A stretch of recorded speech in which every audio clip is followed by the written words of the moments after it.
Hi! Hello! నమస్తే. Welcome back to our channel princess Vrinda. దీన్నేమంటారో మీ ఏరియాలో? మా ఏరియాలో అయితే ఇసుర్రాయి అంటారు. దీనిలో పప్పులు, మొక్కజొన్నలు, జొన్నలు, రాగులు, సజ్జలు, పప్పులు అన్నీ ఇసురుకోవచ్చనమాట. పాతకాలంలో ఎక్కువ మట్టుకు దీని ద్వారానే పప్పులు తయారు చేసేవాళ్ళు. వేయించి పప్పుని ఇలా ఇసిరి వండుకొని తినేవాళ్ళు. టేస్ట్ మాత్రం అద్దిరిపోద్ది ఇట్లా వండుకొని తింటే. మీరెప్పుడైనా తిన్నారా? ఇలా ఇసురు ఇసిరిన పప్పుని ఇసుర్రౌతు అంటారు, ఇసుర్రాయి అంటారు. చూడండి ఎంత బాగా తిరుగుతుందో. కొద్దిగా దీంట్లో వేస్తూ ఉండాలి.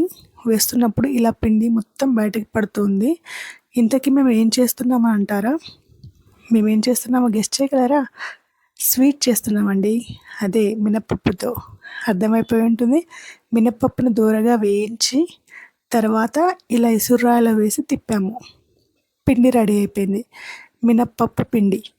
కొంచెం బరకగా వచ్చినప్పుడు పిండిని మళ్ళీ ఒకసారి ఇసుర్రాయిలో వేసి ఇసురుకోవాలి. అప్పుడు మెత్తగా పడుతుంది. ఇలా కొంచెం మినపప్పు ఆ బరకగా వచ్చిన పిండిని తీసుకొని మళ్ళీ ఇసిరితే మెత్తగా వస్తుంది. అసలు పూర్వకాలంలో గ్రైండర్లు ఎక్కడివి, మిక్సీలు ఎక్కడివి? ఇసుర్రాయితోనే పప్పులు ఇసిరేవాళ్ళు, రోట్లో పచ్చళ్ళు నూరేవాళ్ళు. అప్పటి రోజులే వేరు. ఇప్పుడు ఈ వీడియోలో పాతకాలం పద్ధతిలో ఏ విధంగా చేస్తామో స్వీట్స్ మీకు చూపించబోతున్నాను. ఇలా పిండంతా ఇసరాలి. నిదానంగా పిండినంతా ఎత్తుకోవాలి. మా అమ్మ ఇసురుతుంటే మా పాప వెళ్ళి కూర్చుంది. సరే తనకు ఒక మెమొరీగా ఉంటుందని చెప్పేసి తనతో పట్టించి ఇసిరించాను కూడా. తను ఇసిరింది కాసేపు అలా పట్టుకొని ఫోటో దిగింది. ఇలా ఫైనల్గా అయితే పిండి రెడీ అయిపోయింది. ఈ పిండిని నిదానంగా ఒక బౌల్లో ఎత్తుకోవాలి. ఆ పైనున్న ఇసురాయిని తీయాలి. ఫస్ట్ తీసి నిదానంగా పక్కన పెట్టుకోవాలి. బండరాయి కదా, చాలా బరువు ఉంటుంది. తీసేటప్పుడు జాగ్రత్త. ఒకవేళ మీరు యూజ్ చేస్తే నిదానంగా పక్కన పెట్టి ఈ పిండి అంతా ఎత్తుకోవాలి. ఇది 1/2 kg మినప్పప్పుకి వచ్చిన పిండి. మెత్తగా వచ్చింది, సాఫ్ట్గా ఉంది పిండి అంతా. ఈ పిండి అంతా ఇలా నిదానంగా ఎత్తుకోవాలి. ఈ రాయి కూడా తీసాక ఒక దగ్గర కుప్ప చేసేసుకొని ఒక బౌల్లో ఎత్తేసుకోవాలి. ఇప్పుడు స్వీట్ ఏంటో తెలుసా? సున్నుండలు. అవునండి, నిజమే. మన ఇసురాయిలో ఇసిరిన పిండితో మనం సున్నుండలు చేసుకోబోతున్నాం. నేతి సున్నుండలు. అవి బెల్లంతోనా, షుగర్తోనా? బెల్లం ఒంటికి మంచిది కదా, సో బెల్లంతో చేస్తున్న నేతి సున్నుండలు.